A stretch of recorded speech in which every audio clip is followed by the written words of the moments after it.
Welcome back, listeners, to Sandman Stories Presents, a folklore podcast where I read you to sleep or until the next story. I'm your host, Dustin. And if you want more Sandman, you can hear all the tales that are too spicy for the main feed for as little as no money per month. It's all on the Patreon.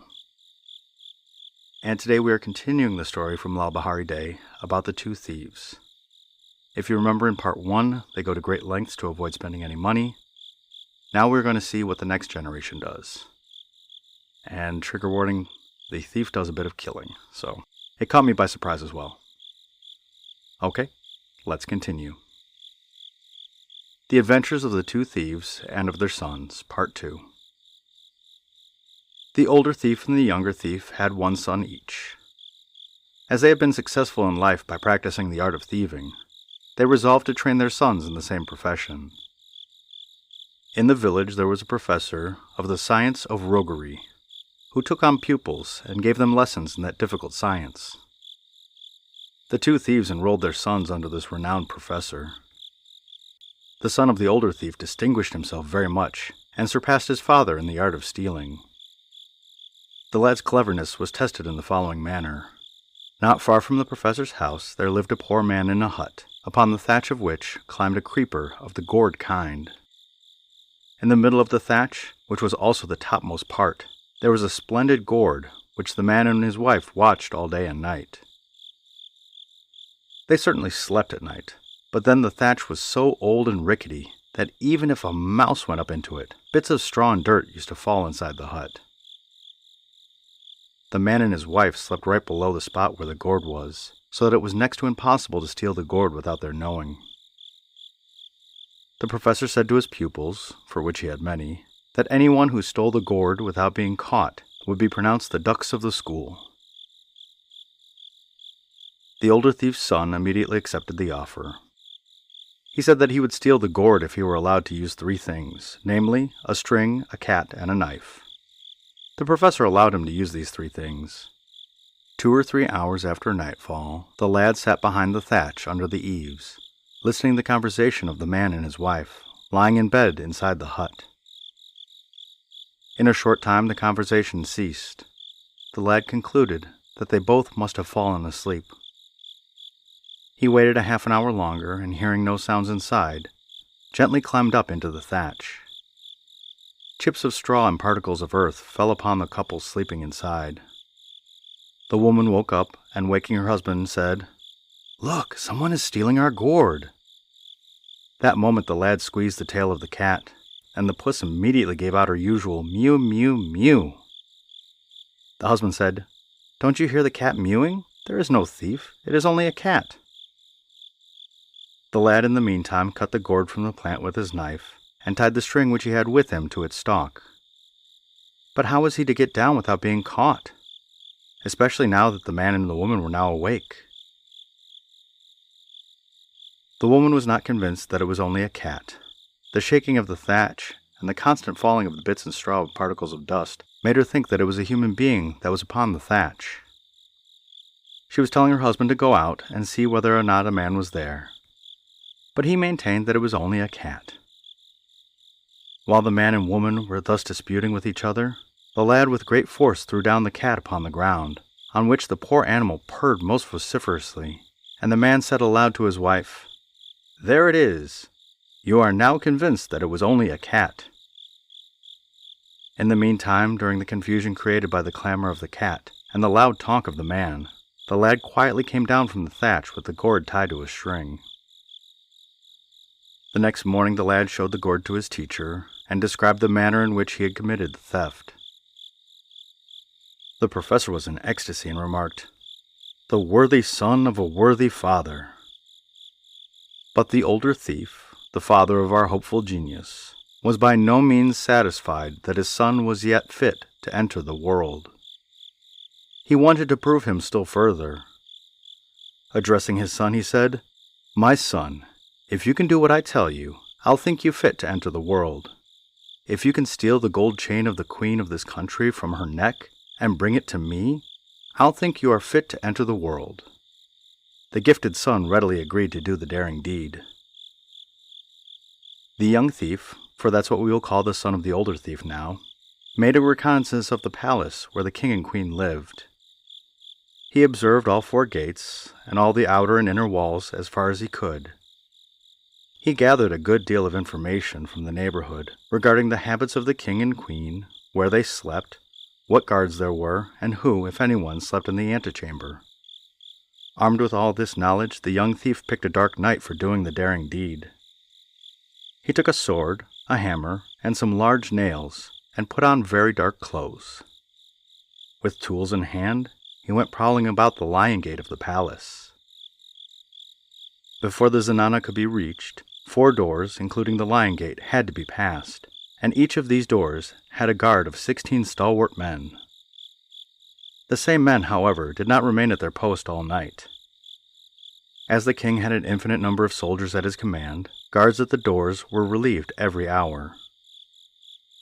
Once every hour, at each door, there were 32 men present, consisting of the relieving party and of the relieved. The young thief chose that particular time to enter each of the 4 doors. At 8 o'clock, when he saw the lion gate crowded with 32 men, he joined the crowd without being noticed.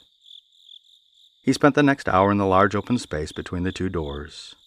He wasn't noticed because the night and his clothes were pitch dark. He passed the 2nd door in the same way, and then the 3rd door, and then the 4th door.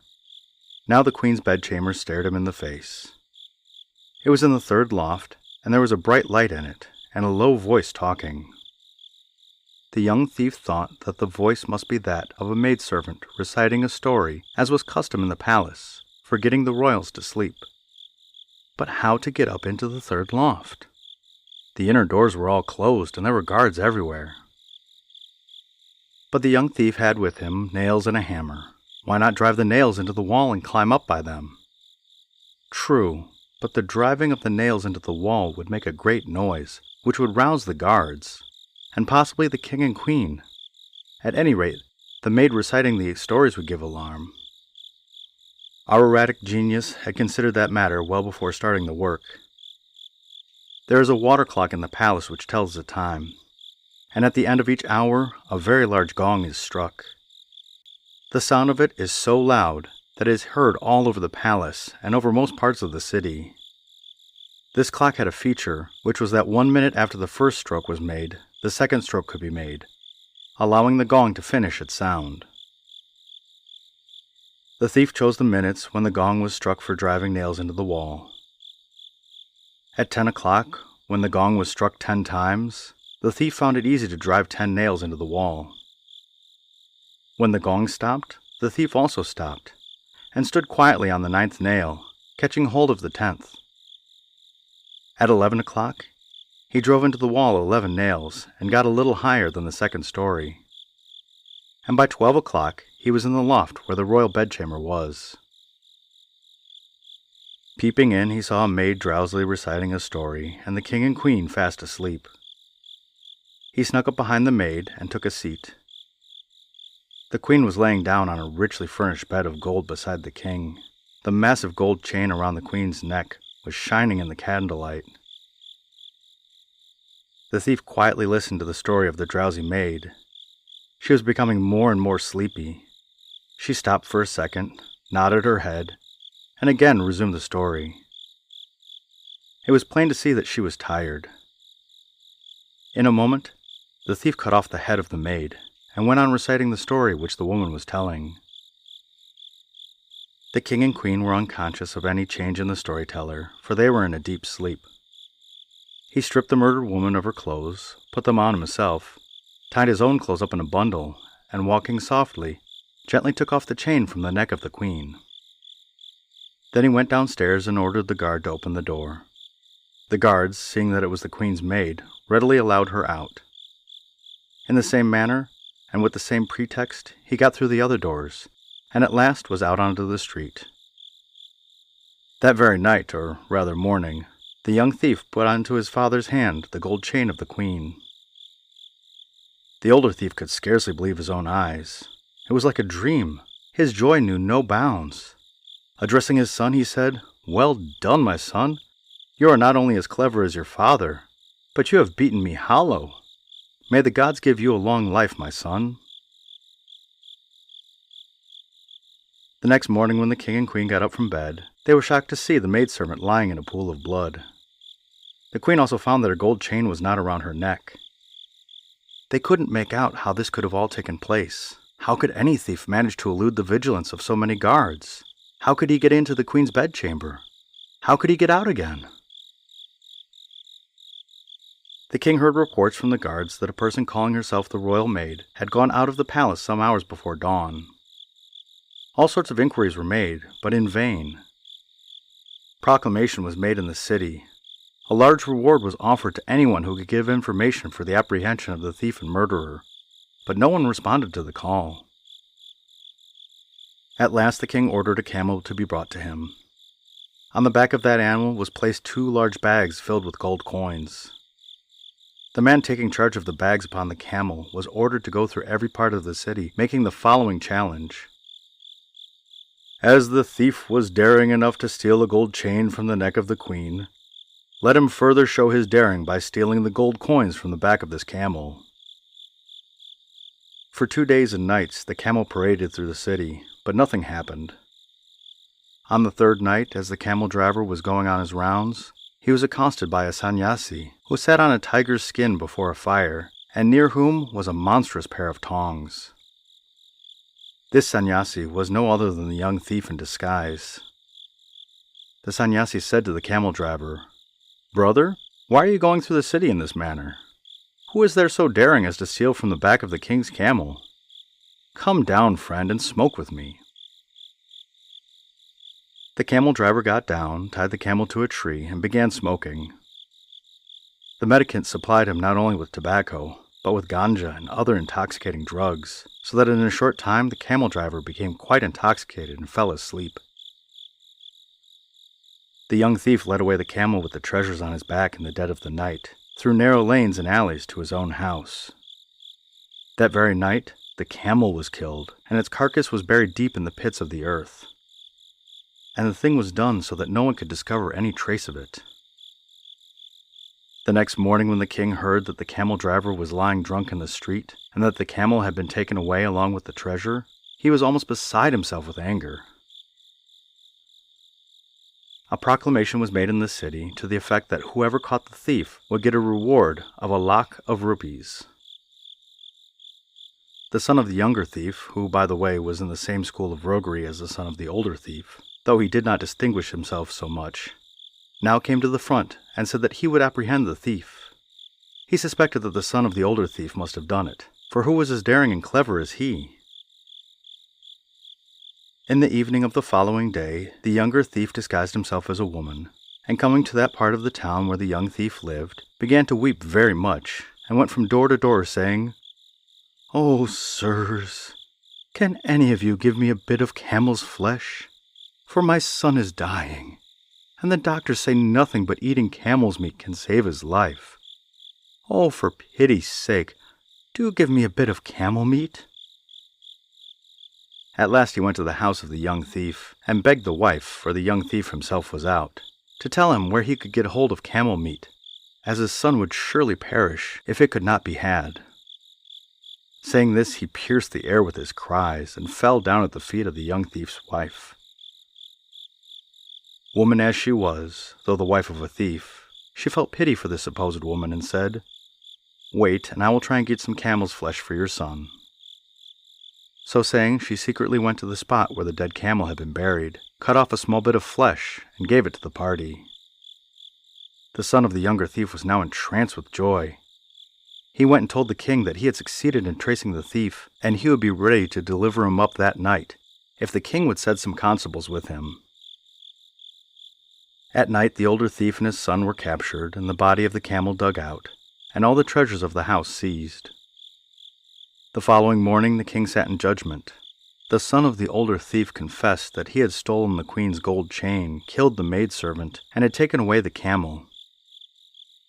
But he added that the person who had found him and his father, the younger thief, were also thieves and murderers, of which he gave undoubted proofs. As the king had promised to give a lakh of rupees to the detective, that sum was placed before the son of the younger thief. But soon after he ordered 4 pits to be dug in the earth, in which were buried alive, with all sorts of thorns and thistles, the older thief and the younger thief, and their 2 sons. Here my story endeth, the Nadia thorn withereth, etc. The end.